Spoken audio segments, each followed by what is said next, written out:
Dan sudah jelas Islam diturunkan di muka bumi ini untuk siapa? Untuk manusia dan kalangan jin. Agar apa? Untuk memperbaiki akhlak. Dari penjelasan tersebut saya bisa menyimpulkan paling tidak tuduhan-tuduhan kafir atau murtad itu mungkin bisa dipastikan karena kurangnya khazanah pemahaman ilmu agama ya Gus ya. Jadi memang itu sama sekali tidak ada kultur di antara ulama ketika berbeda pendapat kemudian saling menuduh kafir dan murtad. Itu tidak sejak zaman dulu ya. Tetap mengedepankan akhlakul karimah.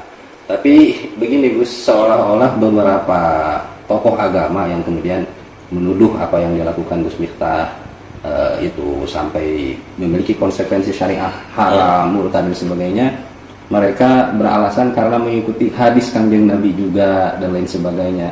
Itu apa yang keliru gitu Gus sampai seperti itu? Mohon penjelasannya juga Gus sekalian. Oh iya, jadi semua juga ikut kepada sunnahnya Rasulullah. Kalau seumpama Anda mengatakan saya mengikuti sunnahnya Rasulullah, jadi seolah-olah selain Anda tidak mengikuti sunnahnya Rasulullah gitu. Itu nggak boleh seperti itu. Klaim seperti itu nggak boleh. Dan itu tidak pernah berani dilakukan oleh para ulama. Bahwa saya adalah mengikuti sunnahnya Rasulullah. Itu sampai Imam Syafi'i Hanafi gitu. Bahkan ulama-ulama tafsir mengatakan bahwa wallahu a'lam bishawab, hanya Allah yang mengatakan. Apa kurangnya Ibnu Katsir menafsiri Al-Qur'an dengan hadisnya Rasulullah. Tapi di ujungnya tetap wallahu a'lam bishawab, hanya Allah yang mengatakan. Artinya tidak berani menyalahkan ini paling saya paling mengikuti sunnahnya Rasulullah nih karena saya menafsirkan Al-Qur'an dengan hadisnya Rasulullah. Enggak seperti itu Ibnu Katsir. Itu ulama besar. Jadi kalau kita mengikuti para ulama, mengikuti telapak-telapak dan jejak para ulama, ikutilah akhlaknya, jangan mengkafirkan dengan mengklaim, jangan memberikan satu asumsi-asumsi yang kurang bagus. Kenapa sebabnya? Karena kita ini ada kesalahannya terhadap orang. Kesalahannya kadang-kadang ada orang itu memegang dalil yang sangat am, seperti Rasulullah itu tidak mau masuk ke dalam ruangan yang ada patungnya, ada gambarnya, ada surahnya. Itu kalau seumpama kita berpegang kepada yang am begitu tidak ditaksis, kita tidak mau memahami riwayat-riwayat yang lainnya mentaksisnya, maka kita menjadi ekstrim. Iya. Jadi akhirnya setiap ruangan ada patungnya, ada berhalanya, ada gambarnya, ada surahnya, berarti tidak mau masuk. Loh, kalau begitu jangan masuk di rumahnya Kiai itu. Rumahnya Kiai itu kan banyak fotonya. Bahkan ada beberapa ruangan di kantornya pemerintah ada patungnya.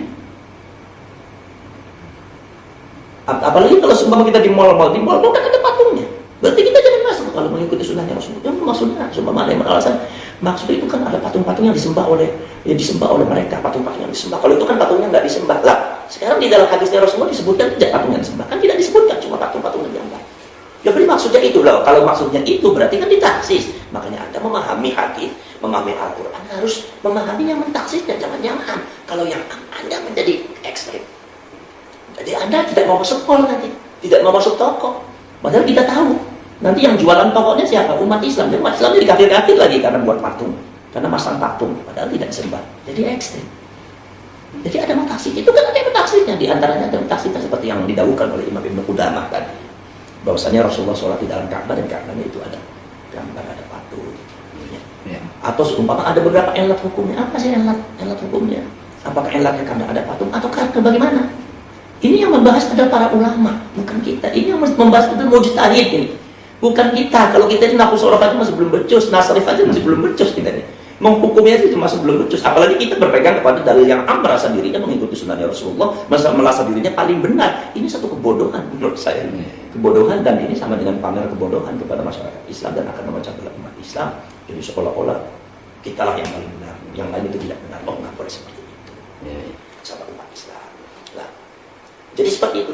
Contoh begini. Contoh dalil yang am itu contohnya. La sholata liman lam yaqra bi Fatihatil Kitab. Tidak ada sholat yang sah. Ailata sah sholat.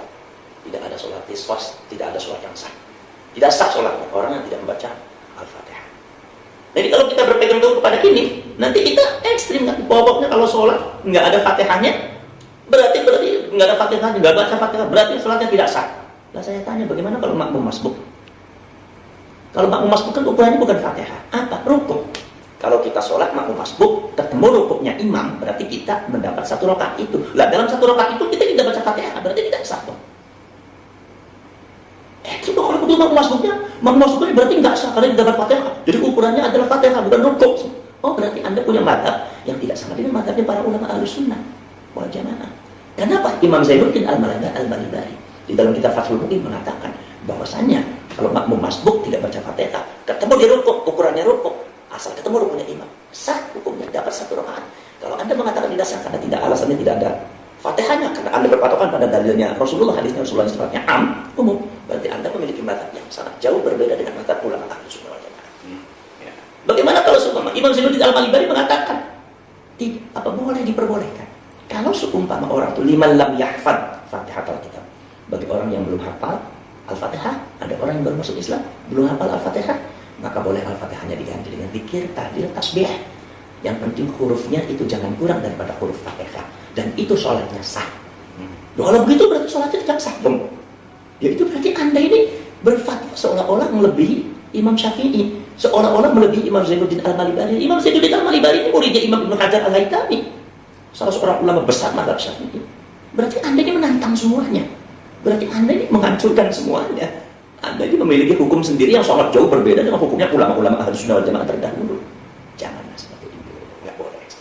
Jadi artinya hadisnya Rasulullah bersifat la salata liman lam yaqra bi Fatihatil Kitab, ini adalah ada yang mentaksisnya. Begitu juga sama dengan masalah tamathil surah, itu tidak ada mentaksisnya. Itu berdasarkan elatnya nanti. Dibahas elat hukumnya apa. Kok Rasulullah kok melarang seperti ini. Sama persis dengan nyanyian.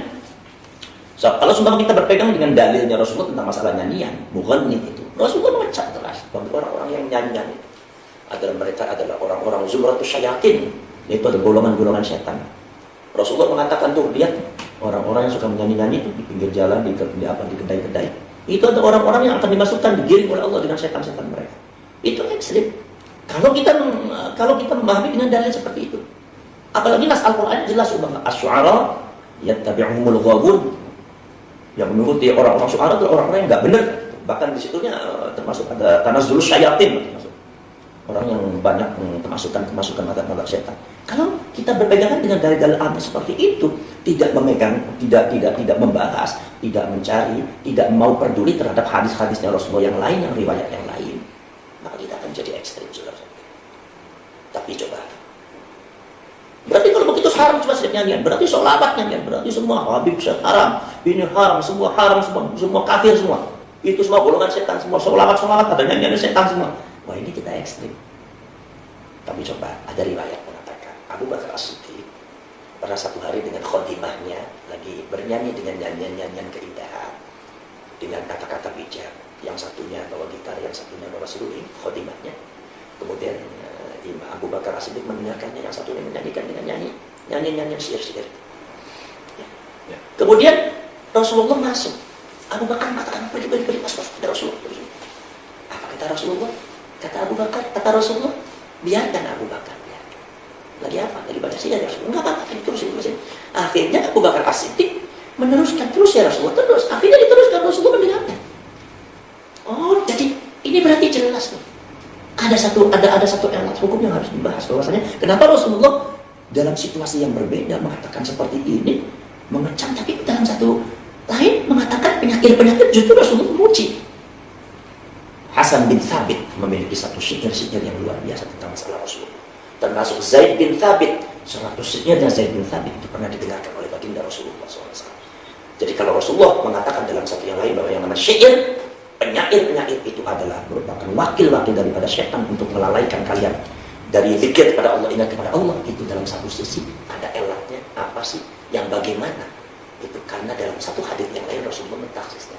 Kalau seperti ini tidak ada apa. Maka dalam Al-Quran, di dalam kitab Asy-Syu'ara mengatakan illal ladzina amanu wa 'amilus shalih, kecuali orang yang beriman dan beramal saleh. Hati-hati terhadap dalil. Jangan sampai memegang dalil sembarangan. Kita bukan mufti, kita bukan mustahid mutlak. Jangan kita menyalahkan satu dengan yang lainnya. Kita bertoleransi dalam diri kita sendiri sesama umat Islam. Kemudian kita juga supaya kita pandai bertoleransi kepada yang lainnya, yaitu ada saudara-saudara yang non-Islam. Walaupun hati kita masing-masing tetap berdiri mutmainnun bil iman, tetap kita iman kepada Allah, tetap menjaga tauhid, tetap cinta kepada Rasulullah, tetap agama kita tetap. Tapi muasyarah bainan nas dengan catatan adalah hadisnya Rasulullah, wa khaliqin nas